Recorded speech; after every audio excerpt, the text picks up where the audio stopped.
Video start చేసే ముందు subscribe చేయి ఫస్ట్ నువ్వు, లేదంటే దెయ్యం అయిపోయి నీ కళ్ళకి వచ్చేస్తుంది వాళ్ళ.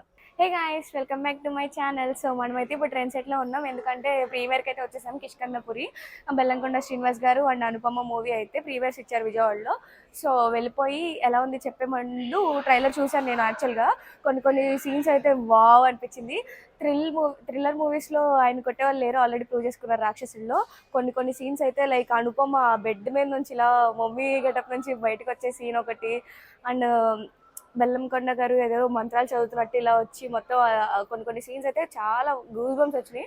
అండ్ చాలా ఇంట్రెస్టింగ్గా కూడా ఉంది. ఏదో హాంటింగ్ హౌస్ గోస్ట్ హాంటింగ్ అట్లా తీసుకెళ్ళినట్టు మనం చాలా వీడియోస్ చూస్తాం కదా యూట్యూబ్లో, వాటి గురించి అయితే ఉంది.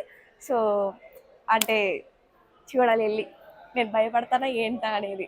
ఫస్ట్ టైం మరి చాలా రోజుల తర్వాత దయాల సినిమాలకి డైరెక్ట్ హాల్లో చూస్తున్నాను అనమాట, ఫోన్లో కాకుండా. ఎలా ఉండేది చూడాలి. అంత ఈజీగా భయపడనులేండి, ఒకవేళ నాకే భయం వేసిందంటే అది చాలా విషయం ఉందని అర్థం. సరే వెళ్ళిపోయి లోపలికి వెళ్ళి మూవీ ఎలా ఉందో చెప్తాను తర్వాత, సరేనా? సో ఇప్పుడైతే మూవీ చూసి కిందకి వస్తున్నాము. మూవీ గురించి చెప్పాలంటే కనుక మనకి వీళ్ళు ఏమి ఇచ్చారు, మనకి హర్రర్, మిస్టరీ అండ్ థ్రిల్లర్ ఇచ్చారనమాట. వీటిని ఎంతవరకు న్యాయం చేశారన్న దాని గురించి అయితే మాట్లాడుకుందాం. హర్రర్ గురించి మాట్లాడుకుంటే కనుక బెటర్ దెన్ కాంజరింగ్ అనమాట. మనకి కొన్ని సీన్స్కి గూస్ బంప్స్ వస్తాయి. నా ఫ్రెండ్కి అయితే ఒక సీన్కి ప్యాక్ అయిపోయింది. నాకు ఇంకా ఈ సీన్స్లో వస్తాయని ఎక్స్పెక్ట్ చేయని సీన్లో ఒక దగ్గర వచ్చింది అనమాట. నాకు అది ఆ సీన్లకి నాకు కూడా కొంచెం భయం వేసింది అనమాట. సో ఫస్ట్ ఆఫ్ అయితే కనుక మనకి ఎక్కడ కూడా చిన్న ల్యాగ్ అనిపించకుండా స్మూత్గా వెళ్ళిపోద్ది. అంటే భయంగా అండ్ ఏంటి ఏం జరుగుతుంది అన్న ఒక గూస్ బంప్, లేకపోతే మిస్టరీ అన్న ఇది, దాంతో ఏం జరుగుతుంది అన్న మిస్టరీ. ఫస్ట్ హాఫ్లోనే మనకి భయము, హర్రర్ అండ్ మిస్టరీ కవర్ చేశారు. థ్రిల్లర్ గురించి వస్తే కనుక థ్రిల్లర్ అంటే థ్రిల్ అయిపోయేంత ఏం అనిపించలేదు. సెకండ్ హాఫ్కి వచ్చేసరికి ఏమైందంటే స్టోరీ టెల్లింగ్ అదంతా పెట్టేసి కొంచెం ల్యాగ్ అనిపించింది. మీకు ఆబ్వియస్గా హర్రర్ మూవీస్ అంటే భూత వైద్యుడు ఎవడో కూడా వస్తాడు కదా, కొంచెం ఇది కొత్తగా ఉంది. టెక్నాలజీ అని అంతా వాడి చాలా కొత్తగా చూపించారు. అక్కడి వరకు అయితే ఓకే, కానీ మనకు అంత సాటిస్ఫాక్టరీగా ఉండదు. ఎందుకంటే మనం పసుపులు గిసుపులు అన్నీ వేసి పూజలు చేసేసి అఘోరాలు వీళ్ళందరినీ అంటే సంథింగ్ అలా చూసేసిన వాళ్ళకి మనకి ఇప్పుడు కొత్తగా ఏదో ఇవన్నీ చేస్తే కొంచెం బాలీవుడ్ సినిమాలో చేసేలాగా ఉన్నాయి. అంటే బాలీవుడ్ ఉన్నాయి, హాలీవుడ్ మూవీలో మనకి చేస్తారు కదా ఇట్లా హర్రర్ అంటే ఇట్లాంటి టైమ్స్లో అలా యూజ్ చేసినట్టు అనిపించింది. కానీ మన తెలుగు ఆడియన్స్కి ఇలాంటివి కనెక్ట్ అవ్వడం కొంచెం కష్టం అనమాట. సో అదొక్కటి లాస్ట్లో మనకి ల్యాగ్ లాగా అనిపించింది ఖచ్చితంగా.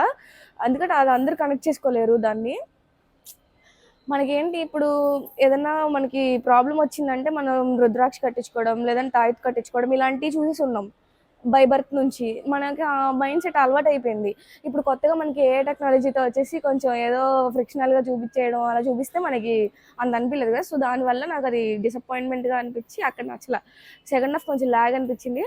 ఫస్ట్ హాఫ్ చాలా బాగుంది. కొంచెం ఓవరాల్గా మూవీ గురించి మాట్లాడుకుంటే కనుక శ్రీనివాస్ గారు చాలా బాగా చేశారు. కొన్ని సీన్స్లో అయితే చాలా బాగుంది. లుక్స్ కానీ అన్నీ కూడా చాలా బాగున్నాయి. బాడీ పోస్టర్స్ అవి కూడా, అంటే బాడీ ఫిజిక్ ఇవన్నీ కూడా చాలా బాగా మెయింటైన్ చేసుకుంటూ వస్తున్నారు. స్టోరీ సెలక్షన్స్కి వస్తే కూడా మనకి ప్రీవియస్ మూవీస్ కన్నా ప్రతి మూవీ ఇంప్రూవ్మెంట్ అయితే మనకి ఖచ్చితంగా తెలుస్తుంది. సో మనకి రాక్షసుడు మూవీతోనే ఆయన థ్రిల్లర్స్ అండ్ మిస్టరీస్ ఎలా తీస్తారనేది ఒక ఆలోచన ఉంది. కాబట్టి మనం మీకు దీని మీద ఓవర్ ఎక్స్పెక్టేషన్ అండ్ హైప్ పెంచుకోవడం వల్ల లాస్ట్లో కొంచెం అయితే డిసప్పాయింట్ అవుతాము. లైక్ ఇంటర్వెల్ అంటున్నానంటే క్లైమాక్స్లో అదొకటే తప్ప మిగతా అంతా బాగుంది. సినిమా ఏదైతే స్టోరీ తీసుకున్నారో అంతా కూడా బాగుంది. లైక్ మన రొటీన్గా మన కల్చర్కి ప్రకారం చేసుంటే సాటిస్ఫాక్టరీ ఫీల్ అయ్యే వాళ్ళమేమో. సో కొత్తగా టెక్నాలజీ అవన్నీ యూజ్ చేసి అలా చేయడం వల్ల కొంచెం అది మనం కనెక్ట్ అవ్వలేకపోయాం. అండ్ అనుపమ గారు అయితే చాలా బాగా చేశారు. అనుపమకి కూడా ఎవరైతే ఉన్నారో వాళ్ళు ఇది థ్రిల్ పోయిద్ది. అనుపమ అయితే సెకండ్ హాఫ్లో ఒక ర్యాంప్ పడిస్తుంది అనమాట. కొంచెం సేపు ఒక 10 to 15 minutes అనుకుంటా, 10 minutes బాగా చేసింది. అదే తనకి గోస్ట్ వచ్చి పూర్ణప్పుడు బాగా చేసింది అనమాట. చాలా బాగుంది. మిగతా అంత దానికన్నా కూడా ఇది చాలా బాగుంది తనకి. అనుపమ నిజంగానే హారర్ మూవీస్కి బాగా సెట్ అవుతుంది అనిపిస్తుంది నాకు. తన అచ్చంగా ఒక దెయ్యంలా పెట్టేదన్న, లైక్ మనం దాన్ని ఏమంటారు, సాయిధరం తేజ్ మూవీ ఉండేది కదా విరూపాక్ష, అందులో లీడ్ క్యారెక్టర్కి ఎలా ఇచ్చారో అలా అనుపమ మొత్తం ఒక లీడ్ క్యారెక్టర్తో హర్రర్ మూవీ చేస్తే ఎలా ఉండిద్ది నాకు చూడాలని ఉంది. ఎందుకంటే అనుపమ గారి ఐస్ చాలా బాగా సెట్ అవుతాయి, చాలా పెద్దగా ఆవిడ, చాలా బాగుంటుంది హర్రర్గా. ఒకటి చూడాలని ఉంది నాకు. సో ఓవరాల్గా మూవీ గురించి మాట్లాడాలంటే కనుక నాకు యావరేజ్ అనిపించింది, కానీ వర్త్ వాచింగే. కాకపోతే మరీ అంత బెస్ట్ అనిపించలే. ఓకే, గుడ్, యావరేజ్ కూడా కాదులేండి, గుడ్, పర్లా. సూపర్ హిట్ ఏం కాదు కానీ good, one time watchable. And director గారు కౌశిక్ అనమాట. ప్రీవియస్ మూవీస్ గురించి తెలీదు. అండ్ ఓవరాల్గా సాంగ్స్ అయితే 2 సాంగ్స్ ఉంటాయి. ఒకటేమో ఫస్ట్ హీరో అండ్ హీరోయిన్కి ఉండిద్ది, ఇంకోటేమో అమ్మ గురించి ఒక సాంగ్ ఉండిద్ది. ఫస్ట్ సాంగ్ అయితే లొకేషన్స్ అంతా చాలా బాగున్నాయి. సెకండ్ సాంగ్ ఏమో మొత్తం స్టోరీ ఫ్రిక్షనల్ చేశారనమాట. ఇంకా కనికల బర్ని తనికల బర్ని గారు కూడా చాలా రోజులు అయింది చూసి. ఆయన కూడా ఉన్నారు, హైపరాది కూడా ఉంది, అక్కడక్కడ కొంచెం కామెడీ అదంతా మిక్స్ చేసి బాగానే ఉందంట. ఓవరాల్ బాగానే ఉంది. ఓవరాల్గా okay, good movie, one time watchable, ఖచ్చితంగా చూడొచ్చు. అంత తీసి పడేసే స్టోరీ అయితే ఏం కాదు, కొత్తగానే తీసుకొచ్చారు. సో మనకి మెయిన్ పార్ట్ గురించి మాట్లాడుకుందాం. మనకి దెయ్యం చాలా అందగత్త, చాలా బాగుండిద్ది.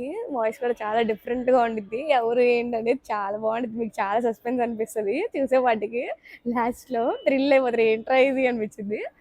సో బాగా చేశారు. చాలా డిఫరెంట్ క్యారెక్టర్ అనమాట, మన పుష్పలాగా అనమాట.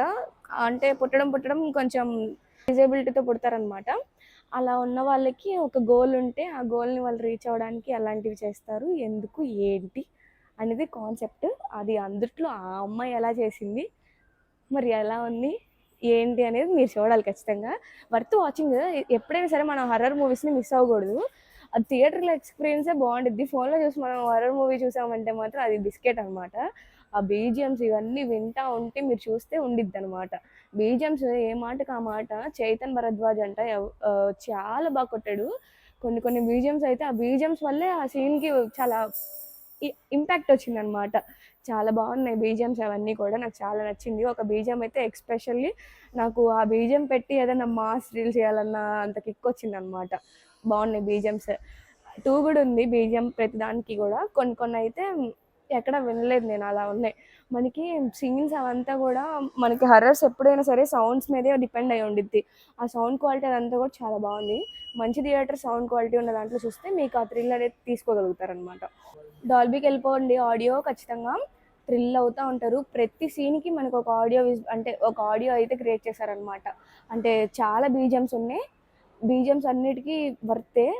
మెయిన్గా విలన్ వచ్చే ప్రతిసారి వచ్చింది ఒకటి బీజిఎం, లైక్ డప్పులు వాగిస్తూ అది ఒక బెల్స్ వాగినట్టు అలా వస్తుంది. ఆ బీజిఎం అయితే 2 ఉంది. నాకు ఆ బీజిఎం వస్తే రివీల్ అయితే కనుక నేను ఆ బీజిఎం ఖచ్చితంగా ఒక మాస్ రీల్ చేస్తాను అనమాట. నా ఇన్స్టా కూడా అకౌంట్ ఉండిద్ది, మీకు నా ఇన్స్టా, నా ఫేస్బుక్, నా వాట్సాప్ గ్రూప్ లింక్స్ అయితే ఇస్తాను. ఇంట్రెస్ట్ ఉన్న వాళ్ళు వాటిలో కూడా ఫాలో చేయండి, త్వరగా అప్డేట్స్ అయితే వస్తాయి అనమాట నా గురించి. నేను ఏం చేస్తున్నాను ఏంటి రెగ్యులర్ అప్డేట్స్ కూడా మీరు తెలుసుకోవచ్చు అనమాట దాని ద్వారా. ఇంకా మూవీ గురించి అయితే చెప్పేశాను కదా ఆల్రెడీ. నాకు శ్రీనివాస్ గారి గురించి చెప్పాలంటే కనుక నాకు ఆయన మూవీస్ అన్నిట్లో కూడా జై జానకి నాయక అండ్ రాక్షసుడు చాలా ఫేవరెట్ అనమాట. జై జానకి నాయక సినిమా అయితే నేను ఇప్పుడు కూడా ఐ కాన్ మిస్. ఎప్పుడు వచ్చినా సరే నేను చూడగలుగుతాను అంతే ఆ సినిమా. నాకు అది ఎప్పటికీ బోర్ కొట్టని మూవీ అది. అండ్ రాక్షసుడు అంటారా, అది ఎప్పటికీ బోర్ కొట్టని మూవీ అయితే ఏం కాదు, కానీ చాలా ఇష్టమైన మూవీ శ్రీనివాస్ గారి వాటిల్లో. సో అదనమాట. నాకు తెలిసినంత వరకు శ్రీనివాస్ అండ్ అనుపమ కాంబో చాలా వర్క్ అవుతుందేమో. వాళ్ళ కాంబో బాగుండిద్ది, అంటే బాగుంటారు కపుల్ చూడడానికి, వాళ్ళిద్దరి పేరు బాగుండిద్ది. సో ఈ మూవీ కూడా వాళ్ళకి వర్క్ అయింది. నేను హిట్ అలా ఏం చెప్పలేను, కానీ గుడ్ అనిపించింది. మిక్స్డ్ ఒపీనియన్స్ ఉంటాయి నాకు తెలిసినంత వరకు ఈ మూవీకి. ఎందుకంటే లాస్ట్ క్లైమాక్స్ వాళ్ళే డిసప్పాయింట్ అవుతారని నా ఫీలింగ్. మరి చూద్దాం ఇంకా బయటికి ఏమేమి వస్తాయి రివ్యూస్. సో ఇదైతే నా opinion, based on my opinion. నేను ఎవరిని అఫెండ్ చేయట్లేదు, ఇది నాకు అనిపించింది మాత్రమే నేను చెప్తున్నాను. మీకు ఎలా అయినా అనిపించవచ్చు, నేను దానికి ఏం అనట్లేదు. నాకు నచ్చలేదని మీకు నచ్చకపోవచ్చు, మీకు నచ్చిందని నాకు నచ్చకపోవచ్చు. సో అదనమాట ఇవాళ రివ్యూ. మనకి రేపు అయితే చాలా ఏం లేవులేండి, ఒక 2 సినిమాలు ఉన్నాయి. ఒకటి వచ్చేసి మనకి తేజ సజ్జా గారి మిరాయ్ ఉంది. డెమోన్ మూవీ అయితే ఉంది మనకి రేపు. మిరాయ్ ఒకటి ఉంది అనమాట, యానిమీ మూవీ డెమోన్ అనేది. సో ఆ రివ్యూస్ కూడా మనకి అప్డేట్ త్వరగా వచ్చేస్తే ఇప్పుడే పెట్టేస్తాను. రేపటి గురించి రేపు పెడతాను అనమాట. సో ఇది మన ఇవాళ రివ్యూ. ఎలా అనిపించింది మీకు? నా ఒపీనియన్ కనెక్ట్ అయితే కనుక ఖచ్చితంగా కామెంట్ చేయండి, లైక్ చేయండి, సబ్స్క్రైబ్ చేసుకోండి బిగులు.